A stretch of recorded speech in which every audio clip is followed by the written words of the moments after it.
After long time Kichcha Sudeep ಅವರು ಒಂದು strong ಸ್ಟೋರಿನ select ಮಾಡ್ಕೊಂಡಿದ್ದಾರೆ. ಅದರ ಔಟ್ಪುಟ್ ಹೇಗಿದೆ ಅಂತ ನಾವು ಡಿಸೆಂಬರ್ 25ಕ್ಕೆ ಥಿಯೇಟರ್ಗೆ ವಿಸಿಟ್ ಮಾಡಿ ತಿಳ್ಕೊಂಡು ಮಾತಾಡುವ. ಅಲ್ಲಿವರೆಗೂ ಕಿಚ್ಚ ಸುದೀಪ್ ಅವರ ಹ್ಯಾಂಡಲಲ್ಲಿ ಬಂದಿರತಕ್ಕಂಥ ಈ ಒಂದು ಟೀಸರ್ ಅಥವಾ ಟ್ರೇಲರ್ ಬಗ್ಗೆ ಕಂಪ್ಲೀಟಾಗಿ ಡಿಸ್ಕಸ್ ಮಾಡುವ. ಅದಕ್ಕೂ ಮುನ್ನ ದಯವಿಟ್ಟು ನಮ್ಮ ಚಾನಲ್ಗೆ ಸಬ್ಸ್ಕ್ರೈಬ್ ಮಾಡಿಕೊಂಡು ಸಪೋರ್ಟ್ ಮಾಡಿ. ಸಾಹೇಬ್ರು ಡ್ಯೂಟಿಗೆ ನಾಳೆ ಜಾಯ್ನ್ ಆಗ್ತಾ ಇದ್ದಾರೆ. ಅದಕ್ಕೆ ಇಷ್ಟೊಂದು ಬಿಲ್ಡಪ್ ಕೊಡೋ ಅವಶ್ಯಕತೆ ಇದೆಯಾ? ಅಫ್ಕೋರ್ಸ್, ಒಬ್ಬ ನಿಷ್ಠಾವಂತ ಅಧಿಕಾರಿ ತಲೆ ಹಿಡುಕ್ರ ತಲೆ ಹೊಡೆದ ಮೇಲೆ ಅವರಿಗೆ ಅಷ್ಟೊಂದು ಬಿಲ್ಡಪ್ ಕೊಡೋ ಅವಶ್ಯಕತೆ ಇರುತ್ತೆ. ಸ್ವತಃ ಕಿಚ್ಚ ಸುದೀಪ್ ಅವರೇ ಹೇಳಿರೋ ಹಾಗೆ ಮ್ಯಾಕ್ಸ್ ಸಿನಿಮಾ ಒಂದು ರಾತ್ರಿಲಿ ನಡೆಯುವ ಕತೆ ಆಗಿರುತ್ತೆ. ಮ್ಯಾಕ್ಸ್ ಸಿನಿಮಾದ ಅರ್ಜುನ್ ಮಹಾಕ್ಷೈ ಪಾತ್ರದ ಹಲವು ತುಣುಕನ್ನ ನಾವು ಆಲ್ರೆಡಿ ನೋಡಿದ್ದೇವೆ. ಕೆಂಪೇಗೌಡ, ವೀರಮದಕರಿ ಇಂತಹ ಹಲವು ಮಾಸ್ ಚಿತ್ರಗಳನ್ನು ಕೊಟ್ಟಿರುವಂಥ ಕಿಚ್ಚ ಸುದೀಪ್ ಅವರು ಈ ಒಂದು ಸಿನಿಮಾದಲ್ಲಿ ಅದರ 10 ಪಟ್ಟು ಎಕ್ಸ್ಟ್ರಾರ್ಡಿನರಿಯಾಗಿ ಈ ಒಂದು ಸಿನಿಮಾ ಔಟ್ಪುಟ್ ಆಗಿರುತ್ತೆ ಅಂತ ಸಿನಿಮಾದ ಹಲವು ತುಣುಕುಗಳನ್ನು ನೋಡಿರ್ತಕ್ಕಂಥ ವ್ಯಕ್ತಿಗಳು ವಿಮರ್ಶೆ ಮಾಡಿದ್ದಾರೆ. ಮ್ಯಾಕ್ಸ್ ಸಿನಿಮಾದ ಪ್ರೆಸ್ ಮೀಟಲ್ಲಿ ಕಿಚ್ಚ ಸುದೀಪ್ ಅವರು ಅರ್ಜುನ್ ಮಹಾಕ್ಷಯ್ನ ಕಥೆಯನ್ನು ಶಾರ್ಟ್ ಕಟ್ ಆಗಿ ಹೇಳಿದರು.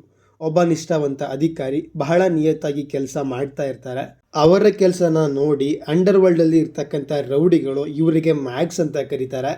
ಆಗ ಈ ವ್ಯಕ್ತಿ ಏನೇನು ಕೆಲಸವನ್ನು ಮಾಡ್ತಾರೆ ಅನ್ನೋದೇ ಮ್ಯಾಕ್ಸ್ ಸಿನಿಮಾದ ಶಾರ್ಟ್ ಕಟ್ ಸ್ಟೋರಿ ಆಗಿರುತ್ತೆ. ಇಲ್ಲಿ ರಾಜಕಾರಣಿ ವ್ಯಕ್ತಿಗಳು ಇವರ ಕೆಲಸನ ನೋಡಿ ಇವರನ್ನ ಬೇರೆ ಕಡೆ ಪೋಸ್ಟ್ಪೋನ್ ಮಾಡ್ತಾರೆ. ಆ ಜಾಗದ ಹೆಸರು ತಲಂಗಟ್ಟಪುರ ಅಂತ ಇರ್ಬೋದು. ಆ ಜಾಗದಲ್ಲಿ ವೆಪನ್ಸನ್ನು ಸಾಗಾಣಿಕೆ ಮಾಡ್ತಾ ಇರ್ತಾರೆ. ಆ ಟೈಮಲ್ಲಿ ಕಿಚ್ಚ ಸುದೀಪ್ ಅವರ ಬಳಿ ಆ ಒಂದು ಅಂಡರ್ ವರ್ಲ್ಡ್ ಡಾನ್ಸ್ಗಳು ಸಿಗಾಕೊಳ್ತಾರೆ.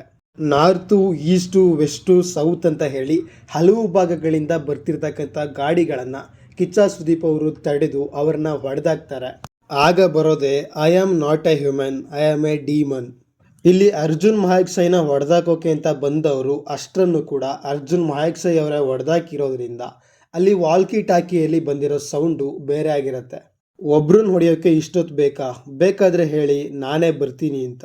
ಇದಕ್ಕೂ ಮುಂಚೆ ಒಂದು ಕನ್ವರ್ಸೇಷನ್ ಆಗಿರುತ್ತೆ.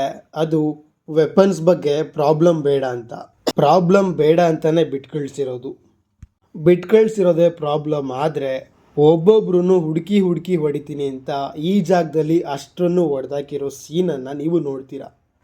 ಅದರಲ್ಲಿ ಸ್ಪೆಷಲ್ ಆಗಿ ಕಂಡಂಥ ಫೈರ್ ಶಾಟ್ಸ್ ಅಂತೂ ಅಲ್ಟಿ ಆಗಿತ್ತು ಅಂತ ಹೇಳ್ಬೋದು.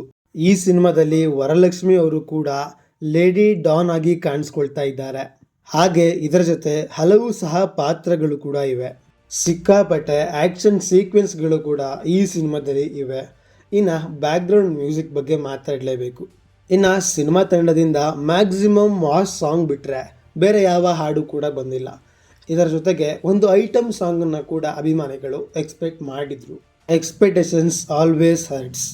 ಥಿಯೇಟರ್ಗೆ ಹೋದಾಗ ನಮಗೆ ಐಟಮ್ ಸಾಂಗ್ ಸಿಕ್ಕರೆ ಅದು ಬೇರೆ ಲೆವೆಲ್ನಲ್ಲಿ ಖುಷಿ ಇರುತ್ತೆ.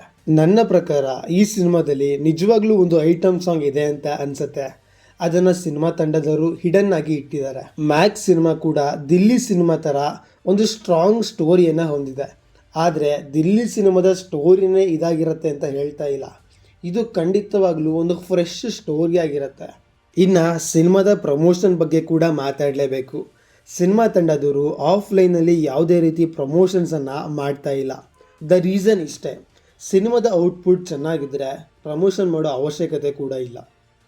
ಸಿನಿಮಾ ಚೆನ್ನಾಗಿತ್ತು ಅಂದರೆ ಸಿನಿಮಾಗೆ ಆಟೋಮೆಟಿಕ್ಕಾಗಿ ಡಿಮ್ಯಾಂಡ್ ಬರುತ್ತೆ. ಪ್ರೇಕ್ಷಕರಿಂದ ಅದಕ್ಕೆ ಪ್ರಮೋಷನ್ ಹೋಗುತ್ತೆ ಅನ್ನೋ ಭರವಸೆ ಮೇಲೆ ಸಿನಿಮಾ ತಂಡದವರು ಯಾವುದೇ ರೀತಿ ಆಫ್ಲೈನ್ ಪ್ರಮೋಷನನ್ನು ಸೀರಿಯಸ್ ಆಗಿ ತಗೊಂಡಿಲ್ಲ. ಸಿನಿಮಾ ಮಾಡಿರ್ತಕ್ಕಂಥ ರೆಕಾರ್ಡ್ಸ್ಗಳ ಬಗ್ಗೆ ಕೂಡ ವಿಡಿಯೋ ಮಾಡಿದ್ದೆ. ನೋಡಿಲ್ಲ ಅಂದರೆ ದಯವಿಟ್ಟು ಮ್ಯಾಕ್ಸ್ ಸಿನಿಮಾದ ಪ್ಲೇಲಿಸ್ಟಲ್ಲಿ ಹೋಗಿ ವಿಡಿಯೋಗಳನ್ನು ನೋಡಿ ಸಬ್ಸ್ಕ್ರೈಬ್ ಮಾಡಿಕೊಂಡು ಸಪೋರ್ಟ್ ಮಾಡಿ. ಇದೇ ರೀತಿ ಮುಂದಿನ ವಿಡಿಯೋದಲ್ಲಿ ಸಿಗುವ. ನಮಸ್ಕಾರ.